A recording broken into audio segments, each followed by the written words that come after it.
안녕하세요. 우리집 건강노트입니다. 잠시, 지금 이 순간 여러분은 숨을 쉬고 계시죠? 자연스럽게 아무런 의식 없이 말입니다. 우리가 하루에 하는 숨은 평균 2만 번 이상입니다. 태어나는 순간부터 생의 마지막까지 단 한순간도 멈출 수 없는 이 호흡이야말로 우리 몸의 생명줄이자 건강을 결정짓는 가장 중요한 과정입니다. 하지만 언제부터인가 우리가 들이마시는 공기는 예전만큼 깨끗하지 않습니다. 봄이면 중국 대륙에서 불어오는 황사와 미세먼지가 한반도를 뒤덮고 여름에는 폭염과 함께 오존 농도가 치솟습니다. 가을과 겨울에는 난방으로 인한 실내 공기 오염과 건조, 그리고 각종 바이러스까지 사계절 내내 우리의 폐를 괴롭히는 요소들이 끊이지 않습니다. 세계보건기구는 2019년 대기오염을 보이지 않는 살인자라고 명명했습니다. 전 세계적으로 매년 700만 명이 대기오염으로 인해 목숨을 잃고 있다는 충격적인 보고서를 발표했죠. 우리나라 역시 초미세먼지 농도가 상위권에 속하며 폐암 발생률은 지속적으로 증가하고 있는 추세입니다. 게다가 나이가 들수록 폐의 탄력은 자연스럽게 떨어집니다. 20대를 기준으로 매년 1%씩 폐활량이 감소하고 폐포 하나하나의 기능이 서서히 약해집니다. 이렇게 조용히 천천히 진행되는 변화는 우리가 느끼지 못하는 사이에 삶의 질을 조금씩 떨어뜨립니다. 계단을 오를 때 예전보다 숨이 차고 감기에 자주 걸리며 기침이 오래 지속되는 경험이 있으시다면 이미 폐가 보내는 작은 신호일 수 있습니다. 폐는 한번 손상되면 회복이 매우 어려운 장기입니다. 간이나 피부처럼 재생력이 뛰어난 장기와 달리 폐 조직은 스스로를 복구하는 능력이 매우 제한적입니다. 특히 폐포라는 미세한 공기 주머니는 한번 망가지면 다시 만들어지지 않습니다. 그래서 폐 건강은 무엇보다 문제가 생기기 전에 미리 지키는 것이 최선의 방법입니다. 오늘은 여러분의 식탁에서 쉽게 만날 수 있지만 그 진정한 가치와 효능을 제대로 알지 못했던 음식들을 소개해드리겠습니다. 수천 년 동안 우리 조상들이 경험으로 터득한 전통 지식과 현대 과학이 함께 입증한 폐, 건강지킴이 5가지 식재료의 놀라운 이야기입니다. 첫 번째로 소개할 음식은 바로 배입니다. 우리나라 사람이라면 누구나 한 번쯤은 들어보셨을 겁니다. 기침할 때는 배를 먹어라, 목이 아플 때는 배숙을 끓여라. 이런 말들이 단순한 속설이 아니라는 것을 이제는 과학이 증명하고 있습니다. 조선시대 허준의 동의보감에는 배에 대해 이렇게 기록되어 있습니다. 배는 성질이 차고 단맛이 나며 폐열을 내려주고 기침을 멎게 하며 갈증을 해소한다고 말이죠. 500년 전 우리 조상들이 이미 배의 폐 건강 효능을 정확히 파악하고 있었던 것입니다. 배에는 루테올린이라는 플라보노이드 성분이 풍부하게 들어 있습니다. 이 성분은 강력한 항염 작용을 하며 특히 폐와 기관지의 염증 반응을 줄이고 점막을 보호하는 효과가 뛰어납니다. 2018년 서울대학교 의과대학 연구팀이 발표한 논문에 따르면 미세먼지에 노출된 사람들에게 2주간 배즙을 섭취하게 한 실험에서 혈중 염증 수치가 평균 23% 감소했고 기침 빈도가 40% 이상 줄어드는 결과가 확인됐습니다. 또한 배는 수분 함량이 85% 이상으로 매우 높습니다. 이는 기관지 점막이 건조해지는 것을 막아주는 천연 가습기 역할을 합니다. 건조한 점막은 세균과 바이러스가 쉽게 달라붙고 가래가 끈적하게 변해 호흡을 답답하게 만드는 원인이 됩니다. 배를 건강하게 드시는 방법을 자세히 알려드리겠습니다. 먼저 배는 껍질째 드시는 것이 가장 좋습니다. 껍질에는 과육보다 3배 이상의 폴리페놀과 식이섬유가 함유되어 있어 항산화 작용을 돕고 장 건강까지 지켜줍니다. 기침이 심하거나 목이 부었을 때는 전통적인 배숙을 만들어 보세요. 배를 반으로 잘라 속을 파내고 그 자리에 꿀 1스푼과 생강, 작은 조각을 넣은 뒤 30분 정도 찌면 됩니다. 이렇게 만든 배숙은 훨씬 부드럽게 넘어가며 폐와 기관지를 따뜻하게 감싸주는 듯한 진한 달콤함을 느낄 수 있습니다. 다만 배를 드실 때 몇 가지 주의사항이 있습니다. 배는 과당 함량이 높아 당뇨병 환자는 하루 4분의 1개에서 2분의 1개 정도로 제한하시는 것이 좋습니다. 특히 혈당이 불안정한 분들은 공복에 드시지 마시고 식후 디저트로 소량씩 드시기를 권합니다. 두 번째로 소개할 음식은 도라지입니다. 도라지는 우리나라 전역의 산과 들에서 자생하는 대표적인 약용식물로 수천 년 동안 호흡기 질환 치료에 사용되어 왔습니다. 고구려 시대부터 길경이라는 이름으로 불리며 귀중한 약재로 취급되었던 도라지는 조선시대에 이르러서는 일반 가정에서도 쉽게 구할 수 있는 민간요법의 핵심 재료가 되었습니다. 특히 겨울철 아이들이 기침을 심하게 할 때 어머니들은 도라지를 꿀에 재운 도라지청을 만들어 먹였습니다. 이는 단순한 할머니의 지혜가 아니라 실제로 매우 과학적인 치료법이었음이 현대 연구를 통해 입증되고 있습니다. 도라지의 가장 중요한 성분은 바로 사포닌입니다. 도라지에는 플라티코딘 등 여러 종류의 사포닌이 들어있는데 이들은 강력한 거담 작용을 합니다. 사포닌은 점액의 표면 장력을 낮춰서 끈끈한 가래를 묽게 만들고 기관지 섬모의 운동을 촉진시켜 가래 배출을 돕습니다. 마치 세제가 기름때를 분해해서 쉽게 씻어내듯이 사포닌은 기관지에 달라붙은 끈끈한 분비물들을 부드럽게 만들어 자연스럽게 배출되도록 돕는 것입니다. 2020년 한국식품연구원에서 발표한 연구에 따르면 미세먼지에 노출된 실험동물에게 도라지 추출물을 투여한 결과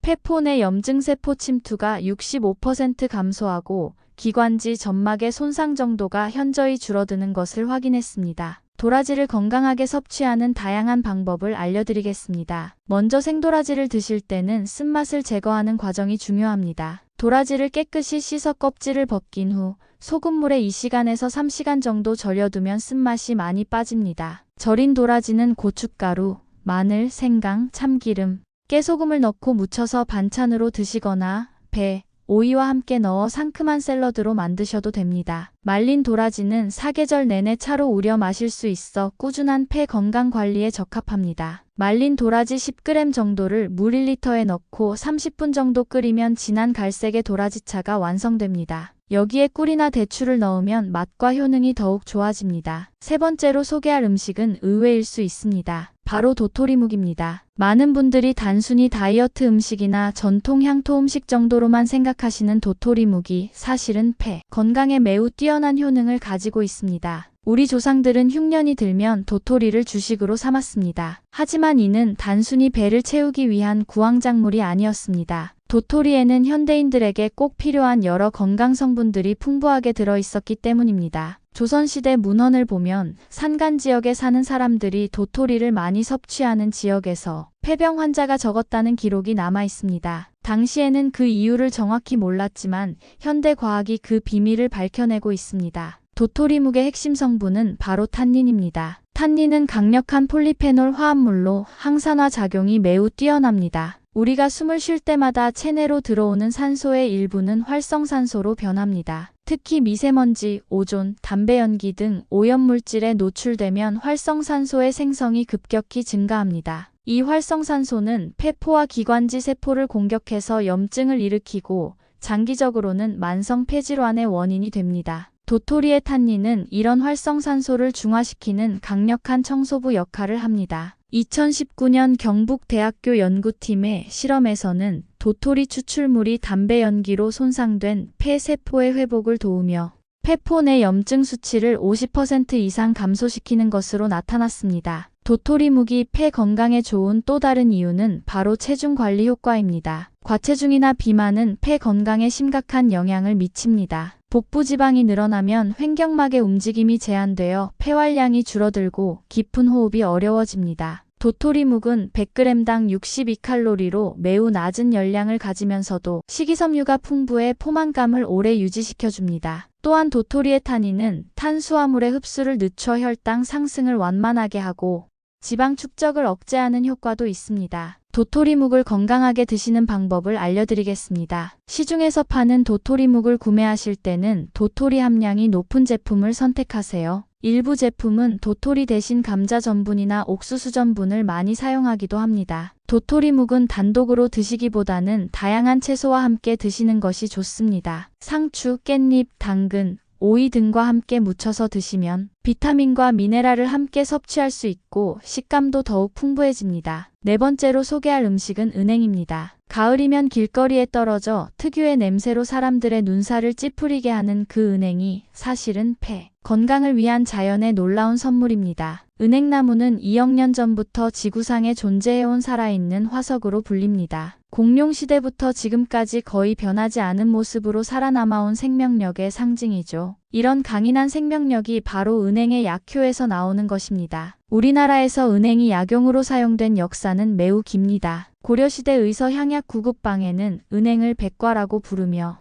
폐와 신장을 보하고 기침을 멎게 하는 효능이 있다고 기록되어 있습니다. 은행이 폐 건강에 좋은 첫 번째 이유는 바로 혈관 확장 효과입니다. 은행에는 플라보노이드와 테르페노이드라는 특별한 성분들이 들어 있습니다. 이 성분들은 혈관을 확장시키고 혈액순환을 개선하는 작용을 합니다. 폐는 수많은 미세혈관으로 이루어진 장기입니다. 혈류가 원활해지면 산소와 영양분이 폐 깊숙이까지 잘 전달되어 폐 기능 저하를 늦추는 데 도움이 됩니다. 또한 혈액순환이 좋아지면 폐에서 이산화탄소와 노폐물을 배출하는 능력도 향상됩니다. 유럽 일부 지역에서는 은행잎 추출물을 기관지 질환과 천식 환자 보조 치료제로 사용하고 있습니다. 독일과 프랑스에서는 은행잎 추출물이 정식 의약품으로 승인받아 호흡기 질환 치료에 사용되고 있죠. 하지만 은행을 드실 때는 반드시 주의사항을 지켜야 합니다. 은행에는 메틸피리독신이라는 독성 성분이 있어 반드시 익혀 먹어야 합니다. 성인은 하루 6개에서 7개, 어린이는 3개에서 4개 정도로 제한하는 것이 좋습니다. 프라이팬에 기름 없이 약한 불로 천천히 볶으면 고소한 맛이 살아나고 껍질이 쉽게 벗겨집니다. 볶은 은행은 그대로 간식으로 드시거나 밥에 넣어 은행밥을 만들어 드셔도 좋습니다. 마지막으로 소개할 음식은 차가버섯입니다. 북유럽과 러시아의 혹독한 추위 속 자작나무에 기생하며 자라는 차가버섯은 오랜 세월 불사의 버섯으로 불리며 폐와 면역 건강에 쓰여왔습니다. 차가버섯에는 베타글루칸, 멜라닌, 폴리페놀 등 강력한 항산화 성분이 들어있어 폐 조직의 염증을 완화하고 면역력을 높입니다. 러시아 전통의학에서는 차가버섯 달인물이 폐결핵 환자나 만성, 폐질환 환자의 회복을 돕는 보조요법으로 쓰였습니다. 최근 연구에서는 차가버섯이 흡연으로 인한 폐포 손상을 줄이고 산화 스트레스를 완화하는 효과가 보고되었습니다. 차가버섯의 베타글루칸은 우리 몸의 면역 시스템을 활성화시킵니다. 특히 대식세포와 자연살해 세포의 활동을 촉진시켜 폐로 침입한 병원균과 유해물질을 효과적으로 제거합니다. 또한 차가버섯의 풍부한 멜라닌은 강력한 항산화 작용을 통해 폐세포의 노화를 늦추고